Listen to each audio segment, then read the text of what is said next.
नाजरीन, आप सबका इस्तकबाल करते हैं कश्मीर लाइव के इस शुमारे में। लाइव स्टॉक प्रोडक्ट्स के बारे में आपने ज़रूर सुना होगा, जिसमें मटन, चिकन, डेयरी प्रोडक्ट्स, सब्जियां और बहुत ऐसी चीज़ें आती। लाइव स्टॉक प्रोडक्ट्स जो थे वो कल शाम तक जम्मू एंड कश्मीर में एक तयशुदा डिपार्टमेंट के अंडर उनकी रेट लिस्ट आती थी, उनकी रेट्स आती थी, जिस डिपार्टमेंट का नाम है department of food, civil supplies and consumer affairs. कल शाम को गवर्नमेंट की तरफ से एक ऐसा नोटिफिकेशन ऑर्डर आया जिसमें उन्होंने रोका, रिफ्रेन किया इस डिपार्टमेंट को कि वो आगे से कोई भी रेट्स डिसाइड ना करें for these live stock products. आपको ये बताएं नाजरीन कि जो ये लाइव स्टॉक प्रोडक्ट्स का मार्केट है ये बिल्कुल छोटा नहीं है। जी हाँ, हमारे बगैर, जम्मू एंड कश्मीर के बगैर बाहर भी लोग काफी मटन इस्तेमाल करते हैं, काफी डेयरी प्रोडक्ट्स इस्तेमाल करते हैं, लेकिन हम थोड़े ज्यादा वायरल हो गए हैं। अब ये बताऊं नाजरीन आपको कि 2018 में गवर्नमेंट के रिकॉर्ड्स के हिसाब से 11,000 करोड़ का मार्केट था 4 प्रोडक्ट का, एग्स, मिल्क, मटन और पोल्ट्री। आपको ये भी बताएं कि अंडे तो हर किसी घर में सुबह सुबह इस्तेमाल होते हैं, लेकिन कश्मीर में रिकॉर्ड अच्छा खासा है।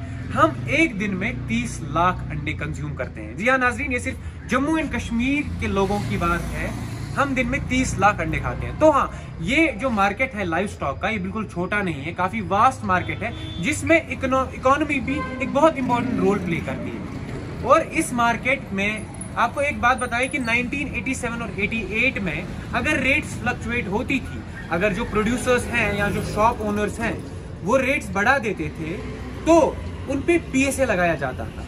तो आप ये इस चीज से जाहिर है कि ये जो मार्केट है इससे काफी असर पड़ता है इकोनॉमी पे, पॉलिसीज पे और हर एक विंग पे पूरे जम्मू एंड कश्मीर स्टेट में। आपको ये बता दें कि आज भी आपने कई वक्त से, पिछले 1-1.5 साल से आपने देखा होगा कि अगर मटन की शॉप पे या चिकन, जहाँ पर पोल्ट्री की शॉप्स है या जो डेयरी प्रोडक्ट्स बेचते हैं, अगर वहां पर रेट्स के खिलाफ कोई भी रिपोर्ट करे कि हाई रेट्स पे चीजें बेच रहे हैं तो उनकी दुकानों को सील किया जाता है। तो इस चीज से आप ये समझ ही गए होंगे कि हमारा लाइव स्टॉक का मार्केट कितना बड़ा है। कल शाम को जो नोटिफिकेशन आई उसके अंडर, फिर से आपको एक बार बता दें, उसके अंडर गवर्नमेंट ने ये ऑर्डर दिया department of food, civil supplies और कंज्यूमर अफेयर्स को कि वो आज से रिफ्रेन करें प्राइस रेगुलेशन में मटन और बाकी लाइव स्टॉक प्रोडक्ट्स के लिए। तो नाजरीन, ये मूव जो जम्मू एंड कश्मीर गवर्नमेंट के ऑफिशियल से हमने बात की, उनसे हमने जानना चाहा कि ये मूव क्यों लिया गया। तो उनका कहना था कि हम चाहते हैं कि हम एक ओपन मार्केट बनाएं यहाँ पे, जिससे जो कंपटीशन है वो बढ़ जाए 2 ट्रेडर्स के बीच में और आखिर में फायदा एक कंज्यूमर का हो। लेकिन देखने वाली चीज ये होगी कि अगर अब एक घर के ऊपर, उसके ऊपर देखने वाले का साया नहीं रहा तो उस घर में प्राइसेस अब कैसी चलेंगी। देखने वाली बात ये भी होगी कि इन प्राइसेस को रेगुलेट कौन करेगा। क्या जो एसोसिएशंस बनी हैं हर किसी डिफरेंट लाइफ स्टॉक प्रोडक्ट की, वो इन प्राइसेस को रेगुलेट करेंगी? क्या जो हमारे मोहल्ले में, गांव में छोटी कमिटीज हैं वो इन प्राइसेस को रेगुलेट करेंगी? या जो हमारी बड़ी मंडीज है, जैसे पारिमपुरा में है या सोपोर मंडी है और बाकी मंडीज है, वो रेगुलेट करेंगी? ये चीज देखने वाली होगी। अब कुछ सवाल ये भी उठता है इस ऑर्डर के बाद कि चौकीदार कौन रहेगा। जैसे कि हमें पता है जो डिपार्टमेंट था अब तक एज गेट कीपर, एज चौकीदार भी काम कर रहा था, ताकि प्राइसेस ऐसे ऊपर आसमान की ऊंचाइयां ना छुए कि कंज्यूमर को कल मटन या चिकन खरीदने से पहले 10 बार सोचना पड़े। नाजरीन, ये जो सप्लाई है, गवर्नमेंट ये कह रही है कि हम इस चीज को, डिमांड एंड सप्लाई का जो मेथड है वो फॉलो करना चाहते हैं, जो ग्लोबली बाकी जगह फॉलो हो रहा है।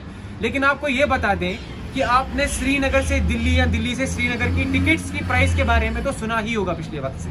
वो प्राइसेस कभी बहुत कम रेट पे हो जाती हैं और पिछले कुछ वक्त से काफी हाई रेट्स पे। जी हाँ, शायद यही चीज अब लाइव स्टॉक प्रोडक्ट्स जैसे मटन, डायरी, पोल्ट्री और एग्स वगैरह के मार्केट में भी देखने को मिले, क्योंकि अब ये डिमांड एंड सप्लाई पे डिपेंड करेगा इनकी प्राइसेस। तो अब देखने वाली बात ये होगी कि क्या ये प्राइसेस आसमान की ऊंचाइयां छुएगा या ये प्राइसेस कंज्यूमर की खुशी के लिए भी बनाया जाएगा, कंज्यूमर की सेटिस्फैक्शन को देख के बनाया जाएगा। नाज़रीन, ये भी बोलना चाहें आपको कि आज जो वक्त है वो कश्मीर में वेडिंग सीजन का आने वाला है और वेडिंग सीजन में वाजवान तो बनता ही बनता है। वाजवान के बगैर कोई ही ऐसा घर होगा जहाँ पर कोई शादी होती होगी, और वाजवान के लिए जो इन डायरी प्रोडक्ट्स की डिमांड है वो काफी ज्यादा है। अब जैसे ये ऑर्डर आया है कल शाम को, हमारे सुनने में ये आया है कि एसोसिएशन ने मीटिंग की है और उन्होंने रेट्स डिसाइड करना शुरू किया है। अब देखना ये होगा कि वो रेट्स कैसी होंगी। क्या हमारा जो लाइव स्टॉक प्रोडक्ट्स का मार्केट है वो कंज्यूमर को अब बेनिफिट करेगा? क्या ये जो globally acclaimed way of demand and supply है, क्या ये कश्मीर में इम्पोज होगा और क्या ये कश्मीर में कंज्यूमर के बेनिफिट के लिए भी होगा? कुछ सवाल हम भी आपसे पूछना चाहेंगे और हर उस प्रोड्यूसर से भी पूछना चाहेंगे जो अब लाइव स्टॉक मार्केट के साथ डील करता है। क्या आपको लगता है कि ये जो मूव है ये एक बेटर इकोनॉमी की तरफ ले जाएगा? क्या ये लाइव स्टॉक जो हमारा मार्केट है उसकी क्वालिटी को इम्प्रूव करेगा? नाजरीन, क्या आपको एक्सपेक्टेशंस हैं कि इस वाले मूव से जो कि हम कह सकते हैं पर्दा हटा दिया गया है, जो एक पर्दा था, जो एक साया था इस मार्केट के ऊपर, वो हटा दिया गया है, क्या कोई फर्क पड़ेगा? क्या कोई चेंज आएगा? क्या रेट्स ऊपर जाएंगी या नीचे आएंगी, या वैसे ही फ्लक्चुएट होंगी जैसे आजकल टिकट्स हो रही हैं हमारी श्रीनगर से बाकी स्टेट्स की तरफ? तो नाज़रीन, आखिरी सवाल आपसे जरूर पूछना चाहेंगे, आपको क्या लगता है, आपकी क्या राय है इस नए ऑर्डर के बारे में, और आप क्या सोचते हैं कौन डिसाइड करेगा अब नई रेट्स इन लाइव स्टॉक प्रोडक्ट्स? अभी इस सवाल के साथ आप हमें दीजिए इजाजत। कैमरा पर्सन शादाब गिलानी के साथ मैं राम।